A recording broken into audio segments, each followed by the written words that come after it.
Sa tingin ko, si Alex ang forever mo, Silva. Di na ako magtataka kapag nabalitaan kong mag-boyfriend na kayong dalawa. Natatawang sabi ko sa kanya. Ngunit mas lalo ako natawa nang bigla siyang napatanta ng krus. Para bang isang nakakatakot na pangitain ang sinabi ko sa kanya.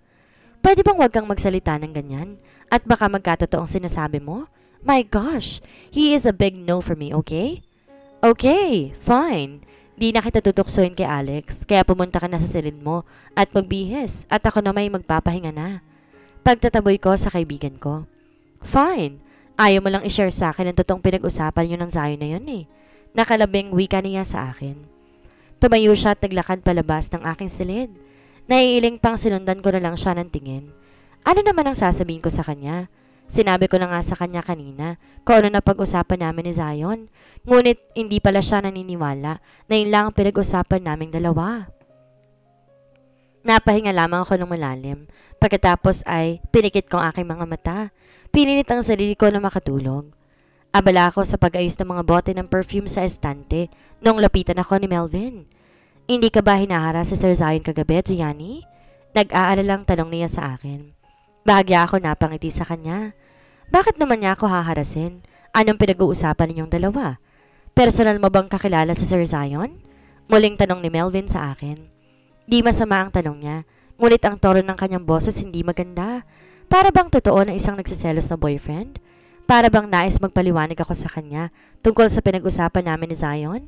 At hindi ko nagustuhan ang tono ng pagtatanong niyang yon. Nag-usap lamang kami tungkol sa product na binibenta natin. Pagsasinungaling ko sa kanya. Ayoko sanang sagutin ang tanong niya, ngunit baka mag-isip siya na hindi maganda sa amin ni Zion at biglang kumalat pa sa department namin. Nakakahiya sa lahat. Baka ako na pang isipin nila sa akin? Yun nga lang pinag-usapan ninyong dalawa? Bakit parang di lang yun ang gusto niyang sabihin sa'yo kagabi? Di kumbinsidong tanong pa ni Melvin. May mga customer kang naghihintay sa'yo, kaya bumalik ka na dun sa pwesto mo? Marieng pagtataboy ko sa kanya. Tinalikuran ko siya at naglakad ako papunta sa customer na nagtatry ng perfume para i-assist ito. Ngunit biglang pinigilan ni Melvin ang aking braso. Ano bang problema mo, Melvin? Naiinis na tanong ko sa kanya. Pero sa mahinang boses, parang di kami marinig ng mga customer sa paligid. Mag-usap tayo mamaya, Gianni. May importante akong sasabihin sa'yo. Seryosong mukhang sabi niya sa akin. Babalik ka na sa pwesto mo, okay? Sabi ko sa kanya sa halip pumayag sa kanyang nais. Basta mag-usap tayo mamaya. Final ang boses na sabi niya sa akin bago niya ako binitawan at tumalikod para magbalik sa kanyang pwesto. Napahugot na lang ako ng malalim buntong hininga habang sinusundan ko siya ng tingin. Parang hindi siyang Melvin na nakilala ko na palaging nakangiti kapag kinakausap. Di ko akalain may ganitong side pala siyang itinatago. Muli ako napabuntong hininga bago ako humarap para puntahan ng customer at i-assist. Pero bigla ako natigilan na makita ko sa may di kalayuan si Zion. Nakatayo at madilim ang mukha habang nakatingin sa akin. Pagkatapos tumalikod na to at naglakad palayo. Di ko alam kung kanina pa ba siyang nakatingin sa akin at kung nakita niya kami ni Melvin na nag-uusap. Bigla ako nag-alala. Baka isipin niya hindi ako nagtatrabaho ng maayos at basta na lang akong tagalin sa trabaho. Wag naman sana. Ilang minuto na lang magbe-break time na ako nang lapitan ako ng aming manager at kinausap. Pinapatawag ka ni Mr. Harrington, Gianni. Malapit ng break time mo kaya pwede ka nang magtungo sa opisina niya. Huwag mo na siyang papaghintayin pa ng matagal. Sabi sa akin ng manager namin. Bakit daw po? Nakakunot ang noong tanong ko sa kanya. May kailangan ba siya sa akin? Hindi ko alam. Bakit pandami mong tanong? Pumunta ka na lang sa opisina ni Mr. Harrington, okay? Masungit na sagot niya sa akin bago niya talilikuran. Ano kayang sasabihin ni Zion sa akin? Hindi kaya tatanggalin niya ako sa aking trabaho? Please, wag naman sana. Kinakabang nagtungo ako sa opisina ni Zion na nasa 4th floor ng building. Bago ako matok ng 3 beses sa pintuan ng opisina niya, huminga muna ako ng malalim. Inihanda ang aking sarili sa namang sasabihin niya. Come in! Narinig kong wika ni Zion mula sa loob ng opisina. Binuksan ko ang pintuan at pumasok sa loob. Sobrang lakas ng aircon sa loob ng opisina niya, kaya hindi ko maiwasang makaramdam ng lamig. Lihim kong nahiling na sana hindi ako magtagal sa opisina niya dahil tiyak mangangatog ako sa lamig. Pinapatawag mo raw ako, Harrington? May kailangan ka po ba sa akin?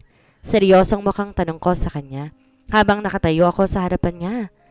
Tumayo si Zion sa kanyang kinaupang swivel chair at naglakad palapit sa pintuan Pagkatapos inilak ang pintuan.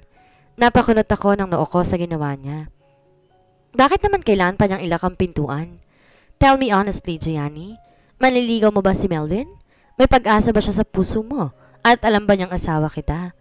Sunod-sunod ang tanong ni Zion habang naglalakad papalapit sa akin. Personal kong buhay yan, Mr. Harrington. At walang kinalaman sa aking trabaho kaya hindi ko kailangan sagutin ang tanong mo.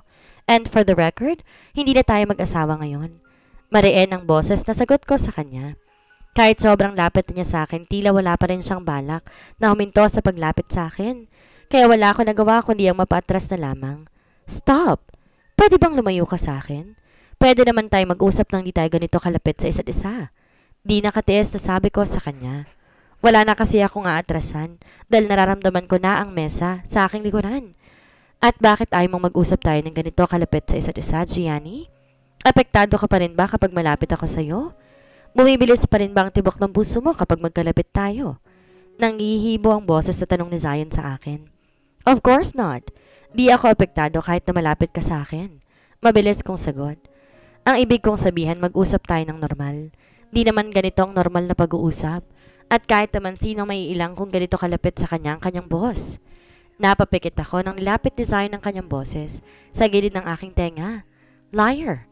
I can feel your heartbeat beating faster. You feel nervous, Gianni, and it's because I am very close to you right now. Anas ni Zion. Gusto ko nang mapamura dahil biglang nangatog ang aking tuhod. Hindi ko alam kung dahil sa sobrang lamig o dahil sa nararamdaman kong nerbiyos.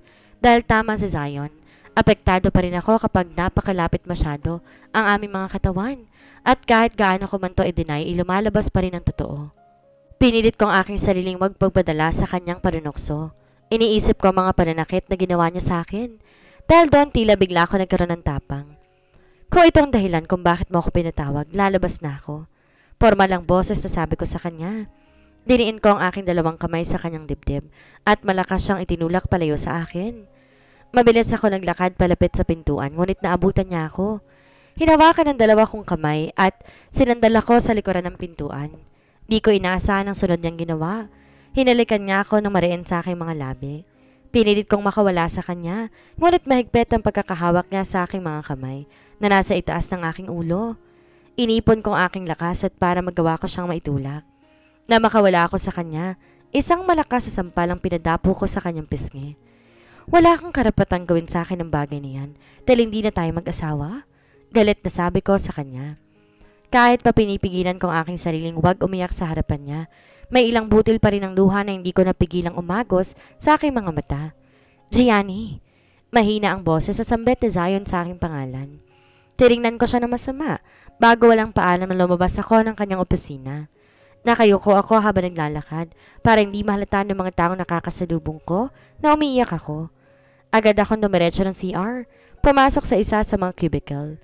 Tahimik akong umiiyak habang nakaupo sa takip na nakasaradong toilet bowl. Bakit kailangan pa naming magkitang muli ni Zion? Bakit gusto pa rin niya akong saktan hanggang ngayon? At bakit di ko siya magawang kalimutan? Akala ko talaga nakapag-move on na ako sa kanya, pero hindi pa pala. Dahil napatunayan ko ngayon na mahal ko pa rin siya. Pero sinaktan niya ako at di ko siya kayang patawarin sa ginawa niyang panloloko sa akin. At ngayon may naisa naman niyang guluhin ang buhay ko. Ilang minutong nanatili ako sa loob ng cubicle at umiiyak. Nang humupa ng bugso ng damdamin ko, saka ako lumabas ng banyo. Nagtungo ako sa locker room at nag-retouch ng aking makeup para hindi mahalatang umiyak ako. Pagkatapos saka ako lumabas ng mall para kumain sa kantin na palagi namin kinakainan ni Silva. Actually, hindi lang naman kami ang kumakain doon, kundi halos lahat ng mga empleyado sa department namin, iisang kantin lang kumakain. Maliban kasi sa mura, napakasarap pa ng kanilang mga pagkain kaya sulit ang pera namin. Pagdating ko sa kantin, nakaupo na sa pwesto namin si Silva. Saan ka nang galing? Kanina pa kita hinahanap pero hindi kita makita. Agad na usisa ni Silva nang maupo ako sa kanyang tabi. Sorry, sumakit ang tiyan ko kaya dumiretso muna ako sa banyo bago ako nagtungo rito. Pagsisinungaling ko sa kanya. Bakit parang namumula mga mata at ilong mo? Umiyak ka ba? Nakakunot ang noong puna ni Silva. Mabilis akong umiling. Oo, umiyak ako habang nasa loob ako ng banyo dahil may babaeng katabi ko ng cubicle na sobrang tapang ng pabango. Amoy na amoy ko ang pabango niya kaya wala akong tigil sa paghatsing hanggang halos maluha na ako. Dagdag pagsisinungaling ko sa kanya. Pinilit kong pagsilahin ng aking boses. Ayoko malaman niyang totoo dahil tiyak mag-aalala siya sa akin at baka sigurin pa niya si Zion sa office nito. Sana, tinanong mo sa babaeng yon kung saan niya nabili ang pabango niya dahil parang paminta. Tapos nirekomenda mo sa kanyang perfume natin para naman madagdagan yung sales natin. Natatawang wika niya sa akin. Kung ginawa ko yan, baka sinubsob niya sa inyodorang mukha ko. Natatawang sagot ko naman sa kanya. Nahinto kami sa pag-uusap nang biglang naupo sa bakanting upuan sa harapan namin si Harleen at ang kaibigan niyang si Ruth. Binabalaan kita, Gianni. Wag mong aakitin si Sir Zion dahil akin siya. Nakita mo naman kagabi akong pinagtutuon niya ng pansin at di ikaw. Right, Ruth? Nakataas ang kilay na sabi ni Harleen.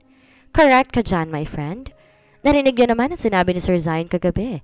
Natutuwa siya dahil umattend si Harleen sa dinner party. At nakita niyo, nilulutan siya ni Sir Zion ng gulay habang kumakain tayo. Sabi naman ni Ruth. Katulad ni Harleen, assuming din to. Bagay talaga sila na maging magkaibigan. Pareho silang assuming. Ang nakita lang namin kagabi, dalawang babaeng assuming. Nakangising pangainis ni Silva sa dalawang babaeng kaharap namin. At sa tingin mo ba talagang papatulan ka ni Sir Zion? Harleen, ano bang pinapahid mo sa mukha mo at sobrang kapal? Sabihin mo nga sa akin para matry ko rin. Gusto ko rin maging makapal ang mukha ko katulad mo. Hindi lang ako ang natawa sa sinabi ni Silva kay Harleen, kundi maging ang mga katrabaho namin na nakaupo malapit sa mesa namin ay natawa rin. Bilib talaga ako sa talas ang dila ng kaibigan ko. Namula tuloy ang mukha ni Harleen sa pagkapahiya at di nakapagsalita ng isang segundo. Tandaan mo ang sinabi ko, Gianni? Mabilis namang tumayo si Ruth. Sumunod sa kaibigan nito sa kabilang mesa. Lihim na lamang akong napabuntong hininga. Wala na nga kaming relasyon ni Zion, ngunit may babae pa rin nagagalit sa akin na dahil sa kanya. At lalo siguro magagalit si Harleen kapag nalaman niya na hinatid ako ni Zion kagabi pa uwi sa apartment ni Silva. I'm sorry, Gianni. Mag-isa kang uwi ngayon sa apartment natin. Hindi ko kasi matanggal ng mom ko eh. Nagpapasama kasi siya sa birthday party ng kanyang amiga. Paumanhin sa akin ni Silva habang nag-aayos to ng kanyang sarili sa harapan ng malaking salamin. Sa loob ng banyo ng mall. Ako naman ay nag-aalis ng aking makeup, kilay at lipstick lamang aking tinira sa aking mukha. Kaka-out lang namin pareho sa trabaho namin. Parehong 10 ng umaga hanggang 6 ng gabi ang duty namin, kaya palagi kaming sabay na umaalis at umuwi sa apartment niya. Kapag may oras pa ako sa CR ng mall na ako nag-aalis ng makeup ko, para pagdating sa apartment konting hilamos na lamang gagawin ko. It's okay, Silva. May edad na rin ang parents mo kaya dapat mag-spend ka ng time mo sa kanila. Para naman makasama mo sila habang nabubuhay pa sila, habang may oras ka pa, para kapag kinuha na sila ng may kapal, ay hindi ka magsisisi na hindi mo sila nakasama ng matagal? Mahabang sagot ko kay Silva. Ang nasa isip kong sinasabi kong mga salitang iyon, kaibigan ko yung aking namatay na ama. Di na kasi ako nagkaroon ng pagkakataon na makasama pa siya ng matagal dahil maaga siyang kinuha sa akin ng langit. Naisip ko rin yan, Gianni. Kaya from now on, maglalaan ako ng time para sa mga magulang ko. Babawasan ko ang pagiging masyadong matigas ng ulo ko. Yung hindi ko pagsunod sa kagustuhan nila. Kaya nga kahit ayoko umattend sa party na pupuntahan ng mom ko, dahil tiyak maboboard lamang ako. Party kasi ng mga matatanda yun eh. Pero sasamahan ko pa rin siya. Baka kasi dumating ang araw na hindi ko na sila makasama sa kahit anong okasyon. Tugon naman ni Silva. Bahagyang nitian ko siya. Nag-matured na ang kaibigan ko at natutuwa akong malaman yon. Mauna na ako sa iyo, Gianni. Ingat ka sa pag-uwi at kapag nasa apartment ka na, huwag mong kalimutan i-check kung nakasarado bang mabuti ang pintuan. Alam mo na ang panahon ngayon, sobrang nakakatakot. Kahit nasa loob ka ng bahay mo, nagagawan ka pa rin ng masama na mga taong masasama ang loob. Yes, Mom. Di ko po nakakalimutan ng mga binili mo sa akin. Nakangiting sagot ko sa kanya. Para kasi siyang ina na nagbibilin sa kanyang anak na babae na may iwang mag-isa sa loob ng bahay. Ngumiti si Silva at napailing. Adios, amiga. Paalam niya sa akin bago na unang lumabas sa CR. Pagkalabas si Silva, tinapos ko rin ang pag-aalis ng makeup ko sa mukha. Sinukbit ko sa aking balikat ang branded na bag ko na niregalo sa akin ni Silva last birthday ko. Sa unang pagkakataon, tumanggap ako ng regalo mula sa kanya. Siniki naman isang gold necklace ang binigay sa akin, ngunit hindi ko pa sinusuot. Nag-aalala ako kasi baka maagaw lang sa leeg ko ng mga snatcher na nagkalat sa paligid. kaya minabuti kong itago na lang sa ilalim ng aking closet. Na makita kong maayos ng aking itsura, lumabas ako ng CR, naglakad palabas ng mall. Naglakad ako patungo sa terminal ng public utility vehicle para pumila. Ngunit nadismaya ako na makita ko, sobrang haba ng pila ng mga pampaserong sasakay sa rota ng SUV at jeep kung saan din ako sasakay. Tiyak kaabutin akong hanggang 9 ng gabi sa paghihintay. Nagdesisyon akong maglakad patungo sa main highway kung saan nagdaraan ng mga bus. Mas madaling sumakay dahil hindi na ako pipila pa. Iikot nga lang ako sa likuran ng mall dahil naroon ng sakayan at babaan ng mga pasahero ng bus. Pero di bali na. Basta ang mahalaga makauwi ako ng maaga. Masyado kasi ako napagod ngayong araw na to. Ngunit hindi lang katawan ko ang pagod kundi maging ang aking isip. Ayaw kasing mawala-wala sa aking isip ang ginawang paghalik ni Zion sa akin kanina.